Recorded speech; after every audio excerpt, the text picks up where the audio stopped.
আমার ফ্ল্যাট আছে, গাড়ি আছে। এইসব মিথ্যা কথা আমার বসের বউকে কেন বারে বলছো তুমি? এখন আমার চাকরি চলে গেছে। কি বলিস তুই আবি? হ্যাঁ মা, আমার চাকরি চলে গেছে। আমি এখন বেকার একটা ছেলে। আর আমার বস মনে করতেছে তার কোম্পানির নাম বিক্রি করে আমি কোটি টাকা উঠাইছি। এই চাকরি আমাকে কে দিবা? এখন কি হবে? কি বলি, তুমি তো কি করছো? মানে চুপ থাকো, একটা কথা বলবে না তুমি। তোমাকে আমার সব হয়েছে। তোমাকে কে বলছে এত বাড়াই বলতো না বউর কাছে? তো কষ্ট করে বছরের পর বছর কষ্ট করে একটা ডিপার্টমেন্টের হেড হয়েছিলাম, সেখানে এখন আমার কোম্পানিতে চাকরি নাই, সম্মান নাই। এখন থেকে এক গ্লাস পানি খেলে হিসাব করে খাবা।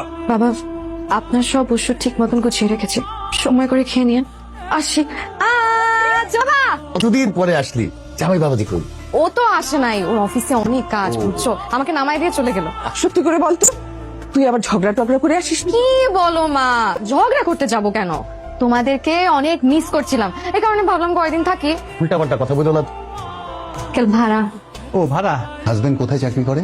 আমার জামাই তো একটা মাল্টি ন্যাশনাল কোম্পানিতে চাকরি করে চাচা, আজকে 5 বছর। জানেন ও কতবার চাকরি ছাড়তে চেয়েছে, অফিস থেকে ওকে ছাড়েই না। কেন? আমার জামাইয়ের মতন সৎ আর নেক মানুষ এই পৃথিবীতে। আর মার্কেটিং এ যখন ছিল চাচা, সেই সময় তো নানা ধরনের লোক নানা ধরনের অফার করতো। এই কারণে আমার জামাই আর নোন নাম্বার ধরাই বন্ধ করে দিতেছে। দিন নাই রাত নাই, সারাটা দিন খালি অফিস আর অফিস। তুই খারাপ নাকি? শেষ হয়ে গেলাম রেখলা। এতদিন সুনামের সঙ্গে চাকরি করলাম, দিন নাই রাত নাই, এক হাতে একাংশ সামলেছি। বাবার অবস্থা এখন কেমন? আগে থেকে ভালো। আমার তো শনি লেগেছে, যে করবো আমি কিছু বুঝতেছি না।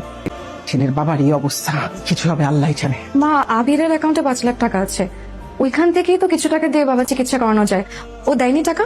বলি এই সময় তোমার বেশি বেশি কথা বলতে হবে। আমার কি চক্ষু লজ্জা নাই? মা- এখনো বাড়তি কথা বলতে হবে। মা বিশ্বাস করেন, আবিরের আসলে টাকা আছে। ও বলে যে ও 40,000 টাকা বেতন পায়, কিন্তু এটা সত্যি না। ও আসলে বেতন পায় 80,000, বলে 40, বাকি টাকাও জমায়। ওর অ্যাকাউন্টে আসলে মা 5 লাখ টাকা আছে। আল্লাহ দোহাই লাগে, তুমি এখন মুখটা বন্ধ করো। বলছে তোমাকে এখানে আসতে আমার বিপদ, তুমি বাড়তি কথা বলতেছি। তুমি যাও, দরকার হলে আমি বলবো। যাও যাও। বুলবুল এখানে কেন আসছে? বলিস না, আসার পরে তো বাড়তি কথা শুরু করছে। আমাকে কি বলে জানিস, তোর অ্যাকাউন্টে নাকি 5 লাখ টাকা আছে। টাকার খোঁজ করতে পাবে যাচ্ছে, তোর অ্যাকাউন্টে 5 লাখ টাকা আছে। তো তাহলে আমি বলছি, যাও বাসায় যাও, মতো চেহারা না। অ্যাকাউন্টে 5 লাখ টাকা আছে আর কি, মানে কম। আর তুই বাবার চিকিৎসার জন্য একটা টাকাও দিস নাই, আমি সব টাকা দিতেছি। এরকম একটা ছেলে আমি পেটে ধরছি। ভুলে গেছে, আমি টাকাটা করে নিয়ে আসতেছি। টাকাও দিতে হবে না, সব আমি দেবো। আমি নিয়ে আসতেছি। তুই যা।